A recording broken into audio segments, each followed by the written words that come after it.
내 쓸 돈은 없어 은퇴했지만 여전히 가족 부양 중인 60년 대생의 눈물.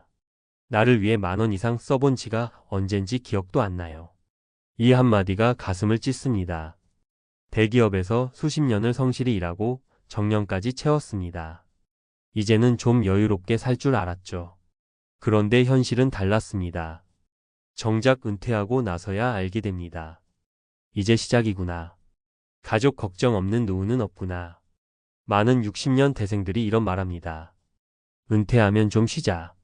나도 내 인생 살아보자. 하지만요, 그 말이 진짜 현실이 되기란 쉽지 않아요. 1. 퇴직하면 쉬는 줄 알았는데 오히려 더 힘들어요. 첫 번째 사례는 63세 김영수 가명 씨 이야기예요. 서울의 대기업에서 35년을 일하고 60세에 정년퇴직했습니다. 퇴직금, 국민연금, 개인연금까지 나름대로 준비도 했습니다. 그런데 막상 퇴직해보니 둘째 아들 대학 등록금이 문제였어요. 아버지 복학하면 등록금이 500만 원이에요. 알바해도 안 돼요. 김 씨는 결국 경비 아르바이트를 시작했습니다. 새벽 6시에 출근해서 오후 3시까지. 월급은 130만 원 남짓. 퇴근 후에는 병원에 계신 어머니 간병도 갑니다. 하루에 커피 한 잔 마시는 것도 아까워요. 내 쓸 돈이 없어요. 이 말이 왜 이렇게 마음 아픈지 모르겠습니다. 남편이 은퇴하자마자 생활비 전쟁이 시작됐어요. 두 번째는 58세 박선희 가명 씨입니다. 남편은 공기업에서 정년퇴직을 했고 본인은 전업주부로 아이들을 키웠어요. 막내가 아직 대학생이라 교육비가 여전히 들어가고 시댁과 친정에도 용돈 드려야 하죠. 남편은 나도 좀 쉬자라며 취미생활을 하려고 했지만 박 씨는 현실을 직시해야 했습니다. 누가 카드값 내요?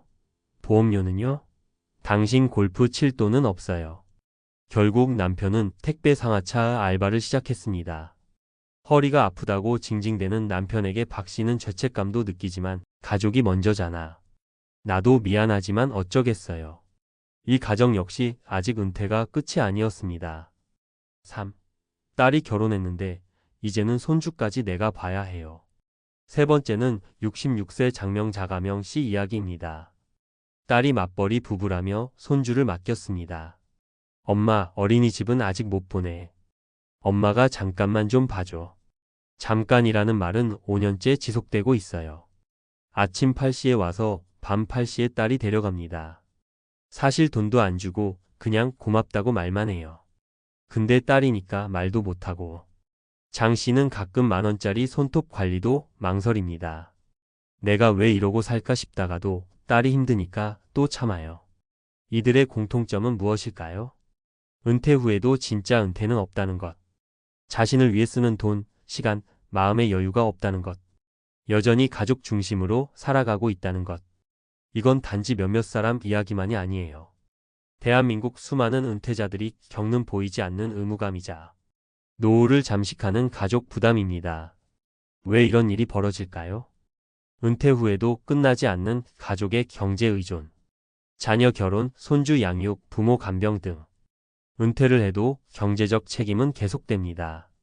준비가 돼 있어도 예상 못한 지출이 계속 터져요. 자기 삶을 뒤로 미루는 문화. 내가 아껴야 애들이 편하지. 내가 손주 봐줘야 딸이 일하죠. 자식 사랑이 깊어도 자신을 희생하는 습관이 남아 있어요. 제대로 된 노후 준비가 없었던 사회 구조. 연금만으로는 부족하고 퇴직금도 금세 사라지죠. 그런데 정부, 사회는 개인의 책임으로 돌립니다. 당신이 준비 안 한 거잖아요? 이런 식이에요. 그렇다면 어떻게 해야 할까요? 나를 위한 지출은 죄책감이 아니라 권리입니다. 한 달에 커피 한 잔, 마사지 한 번. 나 자신에게 주는 작은 선물부터 시작하세요. 가족이 먼저지만 나 자신도 소중합니다. 퇴직 후 가족과 경제적 경계를 다시 설정해야 합니다. 자녀가 성인이 되면 도움은 선택이지 책임이 아니에요. 손주 양육도 마찬가지입니다. 분명히 선을 그어야 합니다. 엄마가 매일은 못 봐. 일주일에 이번만 도와줄게. 이런 식의 정리도 필요해요. 늦지 않았습니다. 작게라도 나만의 일을 시작해 보세요. 돈이 목적이 아니어도 괜찮아요. 작은 재능으로 강의, 글쓰기, 유튜브, 농작물 키우기 등 스스로에게 자존감을 주는 활동을 시작해 보세요. 마무리하며 은퇴한 당신에게 꼭 드리고 싶은 말이 있어요. 이제는 당신을 위한 삶도 괜찮습니다. 누군가의 부모, 누군가의 배우자로 살아온 수십 년. 이제는 나도 조금은 나를 위해 살아도 괜찮습니다. 한 달에 10,000원이라도 나 자신을 위해 써보세요. 그 작은 10,000원이 앞으로의 노후를 바꿔놓을 시작일지도 모릅니다. 왜 우리는 은퇴 후에도 가족에게서 자유롭지 못할까? 뇌과학과 심리학으로 본 희생의 굴레. 김영수 씨, 박선희 씨, 장명자 씨. 이분들은 분명 은퇴했습니다. 하지만 그들의 뇌는 아직도 현역입니다. 왜일까요? 여기엔 단순한 경제 문제를 넘는 심리학적, 뇌과학적 이유가 숨어 있습니다. 1. 뇌는 의무를 보상처럼 느낀다. 도파민 회로의 속임수. 뇌는 우리가 가족을 위해 뭔가를 할 때 도파민을 분비합니다. 심리학자들은 이것을 보상적 희생 시스템 컴펜서토리 엘트루이점 시스템이라 부릅니다. 즉, 뇌가 희생을 스스로에게 보상으로 착각하게 만든다는 뜻이죠. 자녀 등록금을 대신 내줄 때, 손주를 돌봐줄 때, 그래, 내가 도와줘서 잘 됐네라는 내적 만족감이 생깁니다. 그건 내가 도파민을 분비했기 때문입니다. 그 순간 나 자신은 힘들어도 행복하다고 착각합니다. 하지만 문제는 반복되면 심리적 소진 번아웃으로 이어진다는 거예요. 2. 돌봄 중독은 진짜다. 자녀의 존성 증후군. 60년 대생 부모 중 상당수는 이미 수십 년간 자식 돌보기에 익숙해진 의존적 관계에 있습니다. 심리학적으로 이걸 자녀의 존성 증후군 차일드 마이너스 디펜던시 신드롬이라고도 부르는데요. 이는 부모가 스스로의 삶보다는 자녀의 삶을 중심으로 인생을 재편하면서 자기 정체성을 잃는 현상을 말합니다.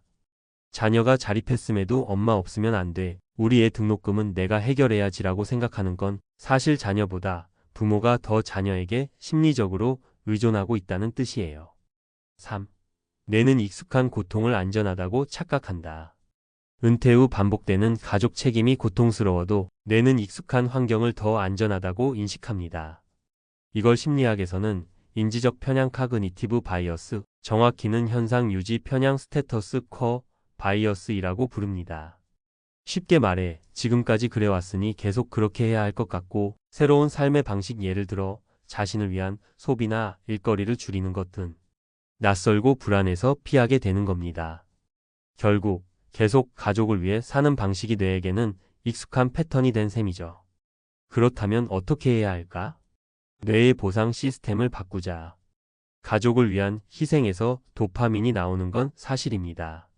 하지만 나 자신을 위한 소비나 활동에서도 도파민이 나올 수 있어요. 예를 들어 요가, 독서, 운동, 여행, 자원봉사. 이건 자기 보상 셀프 마이너스 리워드이라고 부르고 장기적으로 봤을 때 훨씬 더 안정적이고 깊은 만족감을 줍니다. 나도 하나의 가족 구성원이라는 인식을 가져야. 가족은 내가 보호해줘야 할 대상이 아니라 서로가 책임을 나누는 집단입니다. 나만 희생하면 결국 가족 모두가 불균형해져요. 특히 자녀는 스스로 설 기회를 잃고 부모는 탈진하게 됩니다. 뇌는 새로운 습관에 66일이면 적응한다. 심리학자 맥스웰 몰츠 맥스웰 멜치의 연구에 따르면 새로운 행동을 뇌가 습관으로 받아들이는데 평균 66일이 걸린다고 해요. 하루에 15분 나 자신을 위한 활동을 매일 반복하면 뇌는 그것을 나의 일상으로 받아들이고 도파민을 안정적으로 분비합니다. 마무리하며 내 쓸 돈은 없어. 이 말은 단순한 경제적 한탄이 아니라 뇌가 보상 체계를 잘못 설정한 결과일 수도 있습니다. 내가 지금 가족을 위해 살고 있는 게 진짜 행복인지 아니면 익숙함에 속아 가짜 행복에 머물고 있는 건 아닌지 이제는 점검해야 할 때입니다. 당신은 누군가의 부모이기 전에 한 사람의 인생 주인공입니다. 그 뇌도 그 마음도 이젠 당신을 위해 작동해야 할 시간입니다.